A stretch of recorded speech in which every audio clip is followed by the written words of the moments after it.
Oi, gente, eu sou a Mariana Fernandes, aluna do primeiro ano do técnico de hospedagem do Cefet-MG, e estamos produzindo esse podcast pelas disciplinas de Filosofia e Língua Portuguesa. Faço parte do grupo 7, com as integrantes Brida Liz, Graciele Lopes e Isadora Jamile. Nesse podcast, vamos entrevistar o artista circense João Paulo de Paiva, que falará como é a atuação do artista circense na sociedade. Espero que gostem. Fala galerinha, Mariana, Brida, Graciele, Isadora. A gente queria agradecer primeiramente, pela sua participação na entrevista. Primeiramente eu gostaria de saber como é a sua formação, E por que você decidiu entrar no circo? A minha formação, eu comecei um projeto social, chamado Valores de Minas. Foi lá, tipo assim, devido ao meu irmão, que já tinha feito o projeto social, Ele falou assim, não, João, faz, que você vai gostar bastante e tal.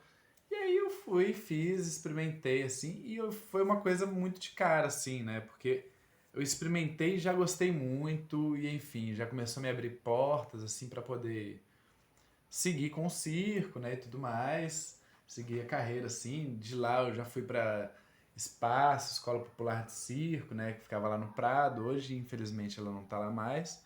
E lá eu fiz uma formação de 3 anos, que se encerrou em 2016, os primeiros momentos foram em 2013, depois na Espaço foi 2014, e aí eu formei em 2016, E, enfim, depois eu fiquei um tempo parado, assim, quanto aos treinos e tudo mais, e aí, enfim, no meio disso tudo também, na Escola Popular de Circo, a gente apresentava muito lá também, Pelo menos todo ano tinha uma apresentação. Uma ou duas apresentações, assim, que nós, alunos, montávamos, assim, Durante o espetáculo. E era um espaço onde a gente experimentava muito circo, Tentava encaixar sempre a música com circo, as artes plásticas com circo, o teatro com circo. E assim foi a dança, inclusive, também. A gente tentava encaixar bastante também. E foi um espaço mais assim, realmente de experimentação. Em seguida, eu fiquei um tempo parado, como eu tinha falado antes. E nesse meio tempo parado aconteceu que, nossa, foi complicado, Porque era um momento que a Espaço estava indo embora de Belo Horizonte.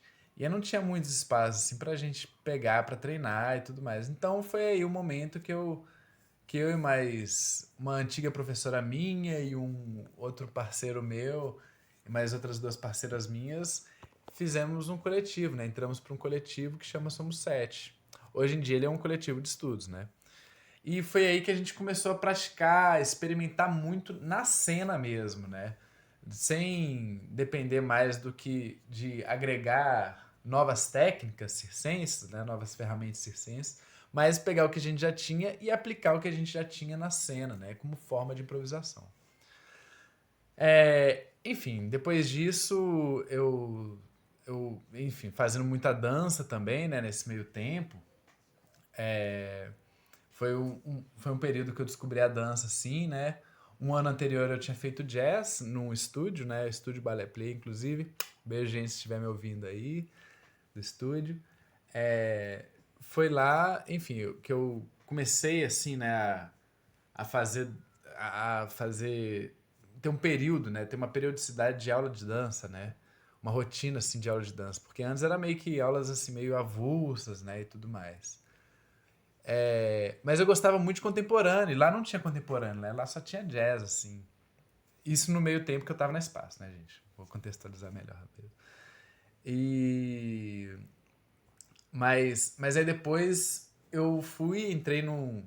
Eu fui fazer aulas, com o Dudu de Herman, que é, assim, uma referência da dança de BH, assim, se pá do Brasil.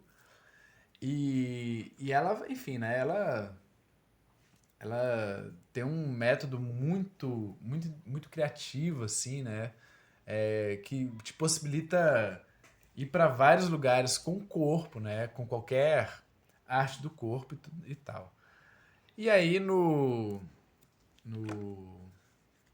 Em 2017, eu saí de tudo, né, daqui, e fui finalmente para o Rio de Janeiro, onde, enfim, né, foi na Escola Nacional que eu fui. Passei no processo seletivo nacional, assim, e foi, nossa, lá foi assim, teve os seus altos e baixos, assim, né, é, enfim, tanto por um medo, assim, né, das coisas do Rio, assim, mas que no final das contas, né, a gente percebe que qualquer lugar, assim, pode ser perigoso e tal, e que é muito coisa da mídia, né, que ela reflete no Rio, mas também a gente aprendi muito lá, né, conheci várias pessoas lá também, fiz diversas apresentações também lá e tal. E, enfim, né, foi bem interessante, assim, o momento lá do Rio. Foi 2 anos, assim, de muito aprendizado.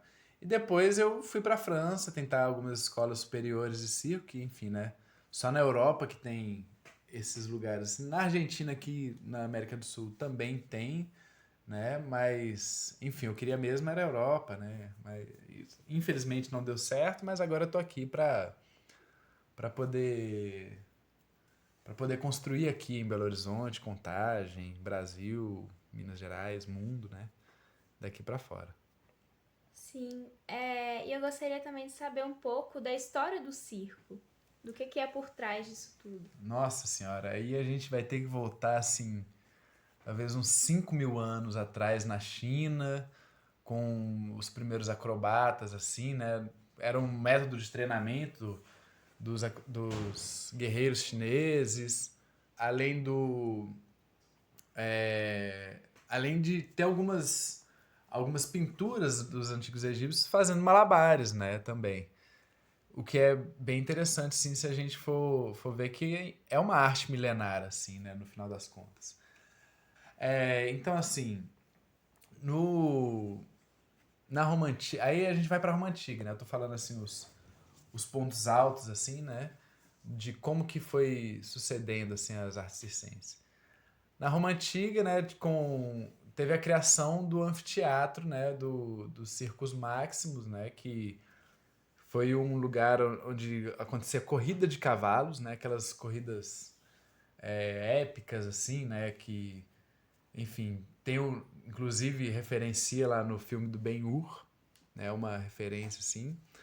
E, enfim, depois esse Circus Maximus pegou fogo. E as atrações elas foram transferidas assim para o Coliseu, que também era uma forma de circo, né? O Coliseu que também é um anfiteatro, só que lá tinha o seguinte lema, né? Do pão e circo, né? Que era a política do pão e circo, né? Que a política do pão e circo cara, se dá entretenimento para a população e você dá comida para a população, eles não vão reclamar de nada. Então foi meio que por aí, né? Isso foi enquanto os domínios do Coliseu, né? Império Romano, assim, tudo mais. Aí depois disso, né? Depois que todo mundo viu que batalhas sangrentas de gladiador não valia muito a pena, nem, nem espetáculo com os animais, eles tentaram colocar, assim, outras atrações também, né? É, que nem os acrobatas, a galera que cuspia fogo, malabaristas, né, e equilibristas. Só que, enfim, né, depois a Igreja Católica veio e derrubou essa fórmula de espetacularização. Aí os povos circenses, assim, né, os ditos circenses, né, que na verdade não se chamava assim na época, eles foram eles foram para ruas, né, e aí, enfim, foram ter aparições assim de circenses assim, espetáculos nessas feiras medievais, né? Que era onde tinha os cuspidores de fogo, né? E as pessoas que faziam acrobacias, né? Equilibrismos assim, entre outras coisas. Mas não tinha um anfiteatro montado assim. Além enfim, né, dos princípios das aparições de bufão, né, bufonaria, dos palhaços assim, né, da corte, o bobo da corte, essas coisas, né? O teatro também ficou muito relacionado assim com o circo durante muito tempo, durante o período medieval, né? Então, tava, se a gente for ver assim, se a gente for pensar dessa maneira, tem essas relações assim circenses, né? E a arte cigana, né? Eu tô falando isso no contexto europeu também. A arte cigana, ela também deu uma misturada assim. Enfim, aí nesse período, né? Aí um pouco mais pra frente também a gente tem a criação do que o que um cara chamado, né, Philip Astley fez, né, que aí ele criou de novo um anfiteatro com corrida de cavalos. Ele era um ex-militar, inclusive, que aí ele ficou aposentado e aí começou a criar um espetáculo de corrida de cavalos, só que em um espaço menor. Era como um teatro shakespeariano, assim, vamos assim dizer, que dentro desse teatro acontecia a corrida de cavalos, né, como era modalidade assim das antigos militares da época. Eles tomaram o cavalo como um símbolo do circo, assim, né? Então até hoje, assim, se você for ver numa escola, uma das escolas de circo mais famosas, tem lá os cavalos representando, né, simbolizando assim na entrada. E, enfim, esse cara ele criou esse anfiteatro que começou a se popularizar bastante, né? E aí, como o espetáculo dele tinha que ter. Tava perdendo público, ele começou a chamar essa galera das feiras medievais antigos, né? Que aí eles trouxeram, começaram a trazer, né? O pessoal, tanto do teatro, quanto os malabaristas, equilibristas, acrobatas também, né? Para dentro desse lugar, para não perder o, enfim, né, os espectadores, né? Aí, tanto é que o surgimento do palhaço de nariz vermelho que a gente conhece é um pouco daí. Foi um cara que chegou, assim, extremamente bêbado no dia do picadeiro para sua apresentação, e aí ele começou a fazer, assim, acrobacias, né? Muito desengonçadas, assim, né? Porque ele tava, assim, extremamente bêbado, assim. E aí vem um pouco dessa coisa. E aí, como ele tava tão bêbado, o nariz dele tava até vermelho de tanto que ele tinha bebido. E aí ele tinha pegado roupas mais largas do que a dele e tal, para poder apresentar. E aí, enfim, como foi um sucesso, o dono do circo ele achou o máximo. Ele falou assim: Poxa, cara, você vai ter que fazer a mesma coisa amanhã. Porque o público adorou isso. E aí, enfim, aí foi sucedendo, né? Foi passando o tempo. Chegou um outro cara nos Estados Unidos, se chamava PT Barnum, né? Phineas, nananã, alguma coisa Barnum, não vou lembrar o nome dele. Que aí ele foi o cara que trouxe um pouco do circo dos horrores e o circo de lona, né? O circo itinerante, assim. E aí, através dele, que começou talvez uma popularização maior do circo para o mundo todo. Aqui no Brasil começou também, né? Teve, enfim, com a vinda dos europeus para cá também, né? Começou a ter a tendência do circo também.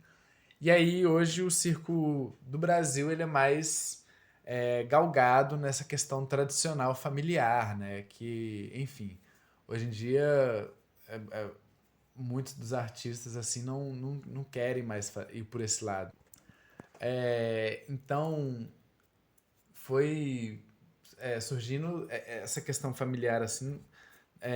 As pessoas não queriam só que tradicionais, que já tinha linhagem circense, fossem seguindo com o circo, né? As pessoas queriam também, as outras pessoas também queriam fazer circo. E aí, no meio disso tudo, aí tem essas pessoas que fogem com circo, né? Para poder fazer circo, né? Aí tem. Isso eu falo da década não, do século XX, né? Tem as pessoas que começam a fugir com circo e não são de pessoas tradicionais. E aí surgiu também a possibilidade, depois nos meados do século XX, né, mais ou menos lá para os anos 70, das pessoas, de criarem escolas de circo para poder atender, de fato, pessoas que queriam seguir com o circo de uma maneira diferente, tendo outro estilo de vida mesmo, não só aquele estilo de vida do tradicional e concreta. Eu vou mais para essa linhagem mesmo, da galera da escola de circo, que não nasceram de uma família tradicional, né, no caso. E eu queria também que você contasse um pouco do lugar cultural que o circo ocupa na sociedade. E também um pouco sobre a comunidade que o circo constrói. Então, no caso do, do lugar que o circo ocupa, aqui no Brasil, enfim, recortando, né, no nosso contexto, ele está muito no imaginário das pessoas essa questão da familiar, né, do circo de família, que tem lá o pai que ele vai assumir, né, o controle do circo, vai ter as outras pessoas, né, que auxiliam ali na apresentação e tudo mais. E as pessoas têm muito esse imaginário, né?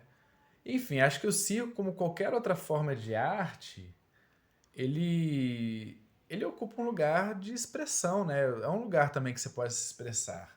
Por mais que que os tradicionais, né, não tenham muito a questão do olha o que eu sei fazer, do virtuosismo atrelado neles, hoje tem um novo circo, um novo movimento de circo, trazendo uma poesia, trazendo manifesto, trazendo protesto dentro das suas apresentações, né? Então, eu acho que é mais ou menos o papel de que qualquer arte ocupa também. Por mais que essa visão não esteja tão popularizada e tão atrelada no imaginário das pessoas, né? As pessoas ainda têm aquela visão tradicional do circo. Hoje em dia, né, com, com várias escolas de circo surgindo assim, eu acho que o circo ele vai com uma opção, enfim, né, popularmente assim falando, né, vai com uma opção de atividade física lúdica, né? As pessoas não, assim, tem gente que sai do CrossFit, tem gente que sai desses lugares assim de malhação pesada para poder fazer circo e conseguir, enfim, né, manter a saúde, né, movimentar o corpo de uma maneira saudável. Tanto é que tem, assim, matérias nas grades curriculares de algumas faculdades que tem o circo como modo lúdico de fazer exercícios físicos. Assim, e aí a gente percebe tipo um movimento, né, de o circo não como uma linguagem artística, né, como é na Europa, como é em outros países, né, que a gente percebe que ele vem se transformando como linguagem artística, mas sim como uma alternativa de ser feito atividade física, infelizmente. Gostaria muito que as pessoas reconhecessem ele da maneira que ele deve ser reconhecida, né? Que é uma linguagem artística, que ela é, ela é milenar, né? Assim como o teatro, assim como a dança, né? E a música também. E, enfim, basicamente é assim que ele é visto hoje em dia por um público geral. Além da visão tradicional também, lógico, que é do palhacinho, do espetáculo de variedades, né?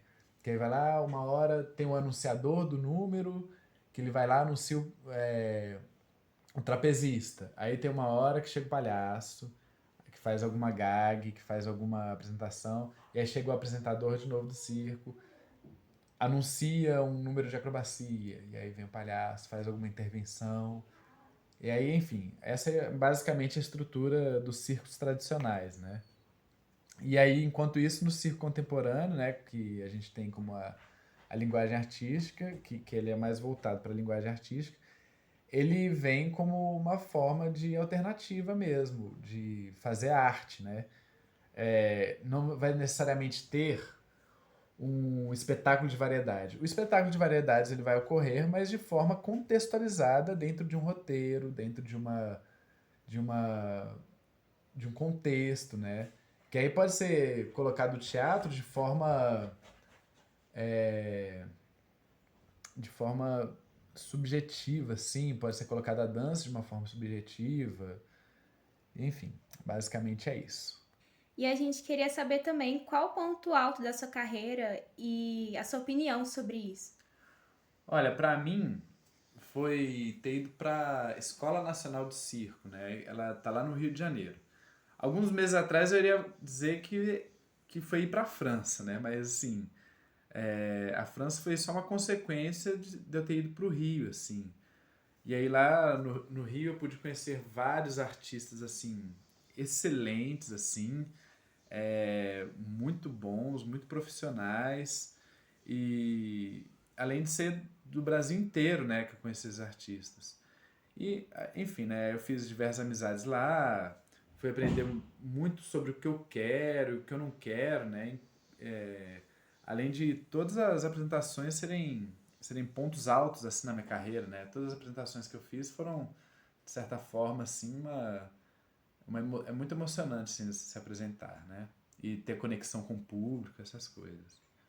Sim, como você disse, você conheceu muitas pessoas, né, muitos artistas e trabalhou com muita gente. Sim. E no ambiente de trabalho, como você se preparou para isso? Olha, na verdade, isso não é uma coisa que a gente se prepara, né? Pra ser bem sincero. As pessoas, elas acabam acontecendo na nossa vida, né, Maria?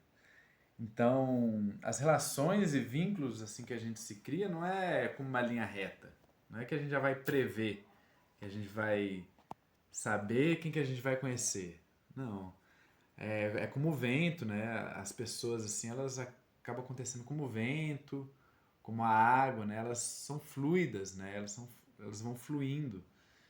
E eu acho que é por aí, assim, né? A gente não se prepara para essas coisas. Sim. E nesse meio tempo assim de circo, o que que você aprendeu assim, relacionado a outros campos de sua vida, que acabou influenciando? Olha, então, acho que o mais concreto, assim, né, foi ter conhecido a dança. Mas não foi a dança através do circo, foi uma coisa. Foi ter experimentado a dança e pensar nela de uma maneira de como eu poderia traduzir alguns movimentos, né, para a linguagem do artista circense, né? E enfim, além disso tudo, tem um psicólogo que ele chama Howard Gardner e ele fala de 8 inteligências humanas. E aí numa dessas ele traz a inteligência linguística, a inteligência lógico-matemática, a visoespacial, a sinestésica, a musical, interpessoal e intrapessoal e a naturalista. Enfim, e aí, nesse sentido, uma das inteligências, né, que é a sinestésica, é a inteligência do movimento, né, que é onde você, enfim, né, você tem mais facilidade em construir, em dramatizar, né, de tocar, né, sentir assim fisicamente a, as coisas, né, as pessoas mesmo, jogar, né, e dançar. E além disso, né, tá o circo ele com certeza está nesse meio, né, porque enfim você vai estar no movimento, né, o movimento do corpo sinestésico. E enfim, né, são as pessoas que têm mais facilidade de, enfim, trabalhar mais com o corpo, assim, de uma maneira com movimentos mais complexos, né, uma movimentação mais ampliada e tudo mais. E no circo, né, como a gente vai fazendo outras relações, assim, né, com outras pessoas e tal, então acho que a inteligência interpessoal, né, que é a inteligência de compartilhar, ensinar, colaborar, né, interagir, ela acaba se fazendo presente, porque o trabalho em equipe no circo ele é fundamental. Do momento da apresentação, né, você vai depender lá dos técnicos, né, de iluminação, dos técnicos da música, além dos seus parceiros de cena também, né? Então é muito bom a gente estar com essa, vamos dizer assim, com essa cumplicidade muito forte, né? Da montagem do espetáculo, dentro da montagem de uma lona de circo, do circense, assim, mais, né? E entre os companheiros de cena também. Acho que a principal cumplicidade que nós temos que ter é com os nossos parceiros de cena, assim, porque se alguma coisa der errado, já vai acontecer troca de olhares que, enfim, já as coisas vão se desenvolvendo a partir daí. Mas eu falei assim, o Howard Gardner, né? Mas ele é um cara que ele não negou, tipo assim, né? Eu falei das inteligências dele, mas ele, enfim, né? Essas inteligências, ele disse que não é que a gente vai ter só uma delas, né? Todo mundo vai ter um pouco de tudo. Só que a gente vai se desenvolvendo, né? Vai trabalhando mais aquelas que a gente tem, vamos dizer assim, facilidade, né? E, enfim, é um estudo pedagógico assim bem interessante, assim que eu gosto de levar, assim, trazer para mim, assim. Sim, sim, isso é muito importante também. E com o seu tempo de circo, né, que foi um grande período, consideravelmente, você teve muito tempo assim para ter apresentações. E qual que foi a melhor recordação assim que você teve em todo esse tempo de circo? Olha, as melhores, que nem eu falo muito de conexão, né? Tô falando muito de conexão aqui. E assim, acho que as melhores recordações assim que eu tenho com o circo, né? É quando eu conecto com o público, assim, sem dúvida. E o processo também, né? O processo com certeza é uma. Além de, né, ser uma forma de conexão com os parceiros em cena, né? Com quem está até por trás das cenas dos bastidores, né? Seja o diretor, seja qualquer um dos artistas, né, que estão por trás da cena. É, eu acho que é isso, né? E a conexão com o público, assim, né? Essas são as melhores recordações assim, que eu tenho, né? Quando a gente se conecta com o público. Teve uma vez que eu conectei com os meus tios, né? João Paulo e Tia Dani, inclusive. Que eles estavam na plateia, né? E aí eu tava assim, como eu já sabia tudo que eu tinha que fazer, então foi só olhar pra plateia e fazer minhas coreografias, assim, né? E, enfim. E também teve uma outra vez, assim, que, nossa, foi no meu número de formatura, né? Que foi quando eu descarregava, assim, toda a minha energia, assim, né? Nos palavrões, assim, quando eu bati a cabeça no chão de um lado pro outro. Nossa, aquilo lá foi, assim, libertador, né? E depois dessa descarga de palavrão, né? Que eu fazia, assim, no meio do palco, assim, eu me conectava com minha parceira de cena. Um beijo, Gabriele, se você estiver escutando.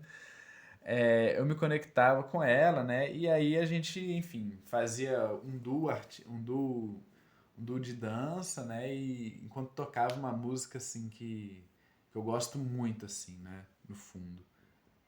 Sim, e também, né, com muitas apresentações, acaba que nem tudo sai do jeito que a gente quer, né? Então, Exatamente. qual foi o improviso assim mais inusitado que você teve em toda essa carreira assim que você tá seguindo? Olha, então, na verdade, eu acho que é um pouco clichê, né? A gente falar do improviso do objeto do malabarista que cai. Cara, o cara ele tem que saber o que ele vai fazer quando ele tiver no meio, assim, né, da apresentação. Ele tem que saber o que ele vai fazer. Tipo assim, se caiu, cara, você tem que saber o que ele vai fazer. Porque senão você tá ferrado, de alguma forma ou de outra.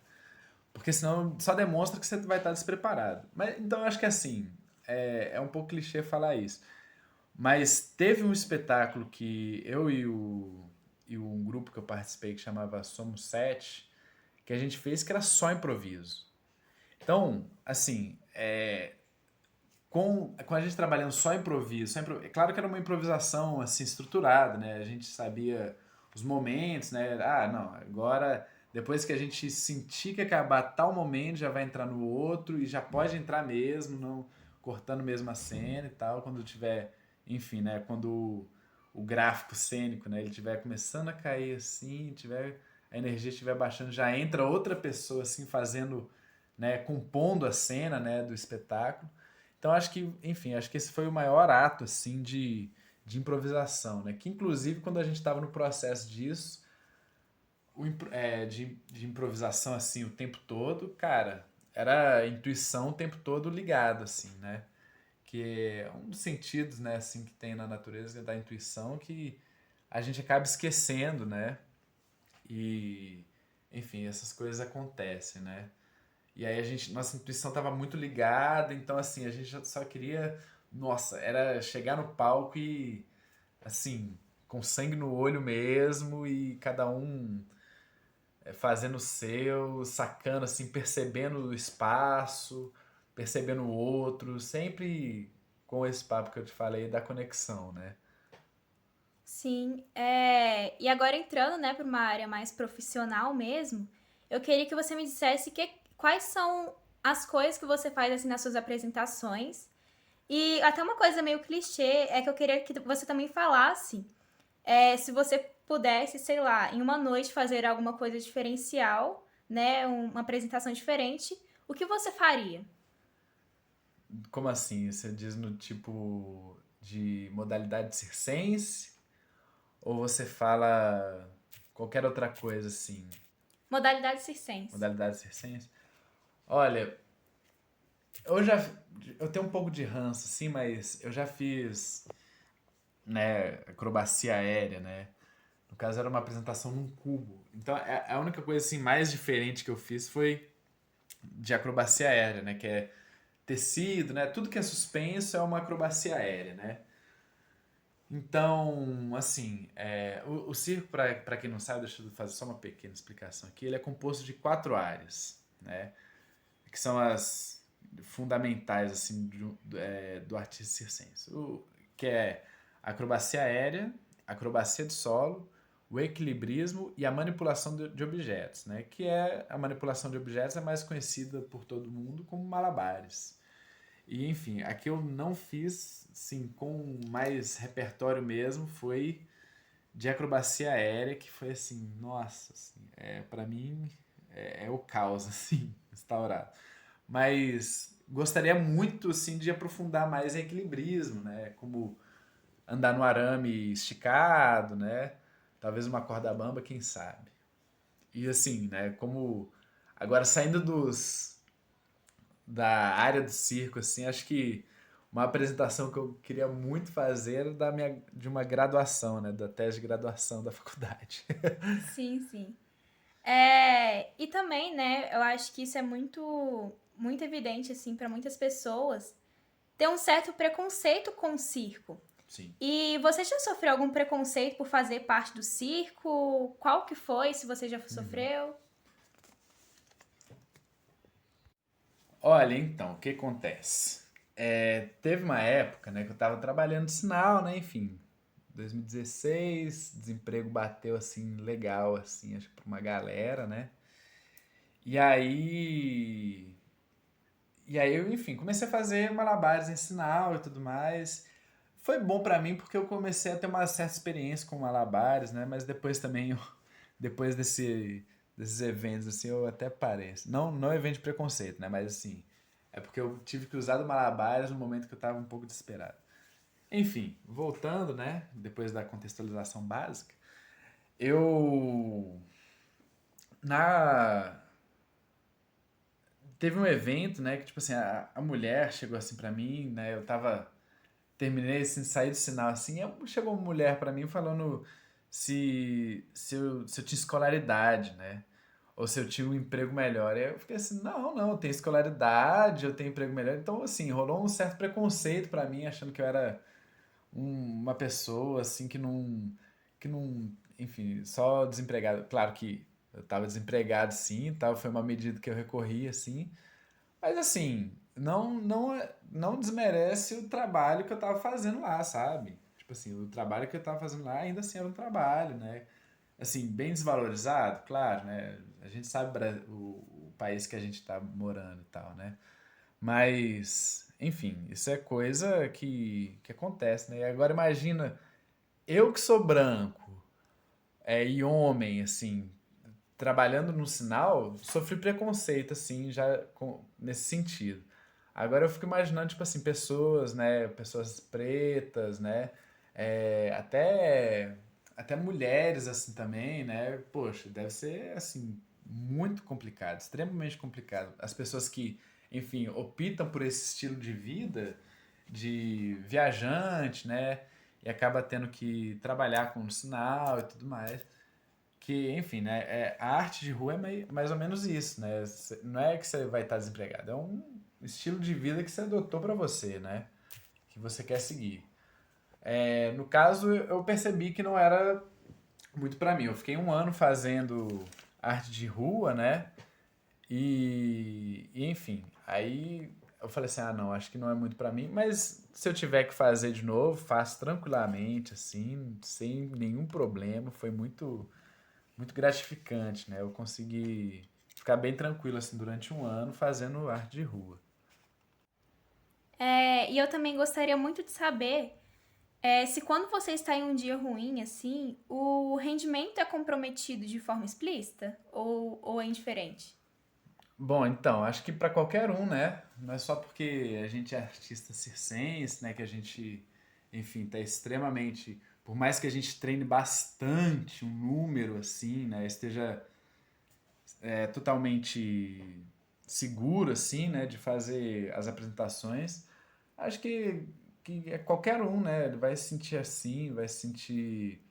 é, Enfim, se, se você tiver num dia ruim, você vai estar com comprometimento, com rendimento assim comprometido, com certeza. Isso é visível assim em treino também. Treino de artista circense, né? Quando a gente às vezes está no espaço de treinamento assim, você tá num dia ruim, cara. Nossa, cara. Eu sou da filosofia, nem vai. Nem vai, assim. Se tiver. Se acordou ali assim, nossa, já com um pensamento meio estranho, meio destrutivo, cara, nem vai. Assim. Talvez pode até ser bom, né? Às vezes assim, você chega no circo, se sente acolhido lá e tudo mais, mas assim, é um pouco complicado porque se, enfim, né, se persiste o até desconcentração mesmo, assim, se persiste essas coisas, esses pensamentos, alguns pensamentos ruins assim, você fica totalmente desconcentrado, assim. E isso pode, enfim, gerar lesão, né, no corpo do artista circense e tudo mais. Sim. E agora, para finalizar, né, com a última pergunta, e uma pergunta também, tipo, mais assim, fora do circo, mas não tão fora assim. Para você, qual a sua contribuição mais nobre para a sociedade? Bom, então, eu acho que falar assim, né, do circo, assim, né, se a gente for falar do circo especificamente, como qualquer outra linguagem artística, né, eu acho que falar assim, que como qualquer outra linguagem artística, o circo ele traz emoções, né? Ele sempre vai trazer impacto, né? Por ele sempre estar tratando com o risco, né? Com, tipo assim, a gente flerta com risco o tempo todo, né? O artista circense ele tá flertando com risco. Então acho que é uma maneira assim até de expor assim. É, o circo tradicional, exatamente, assim, né? Ele trabalha com risco de uma outra maneira, assim, né? De uma maneira virtuosística, que é basicamente explicando assim, olha o que eu sei fazer. E assim, a gente sabe que ultimamente as pessoas têm acesso ao olha o que eu sei fazer na palma da mão, né? Então acho que assim, então acho que o circo em si, assim, ele trabalha muito com risco. E se ele for trabalhado com o risco de uma forma subjetiva, é muito mais potente, né? De uma forma que consiga passar uma mensagem, seja ela política, consiga expressar uma ideia, né? Seja ela política, seja ela no âmbito familiar, seja ela, enfim, problematizando assim, através, né, do risco, assim, acho que é uma possibilidade de contribuição para a sociedade, né? Como qualquer outra linguagem artística é capaz de fazer, né? Seja a dança, por exemplo, ela tem os métodos dela de passar as emoções através do movimento, a poesia através da fala, né? Através do, do- de como você, da expressão das palavras, né? E, bom, é basicamente isso. Acho que é uma maneira, né, que qualquer artista tem para para contribuir, né, com a sociedade, assim. Então, acho que é dessa maneira. Tem gente que fala assim também, né, enfim, qual a utilidade da arte, né? o que é a utilidade da arte? E aí tem muita gente que fala assim, não, é totalmente inútil, a arte não serve pra nada. Eu, assim, discordo, assim, bem, assim, desse, desse, dessa tese, assim, porque, enfim, né? Acho que a arte, ela tem o poder de transformar, né? Seja ela qualquer linguagem artística, assim. E transgredir, assim, as barreiras, né, já impostas, né, pela sociedade.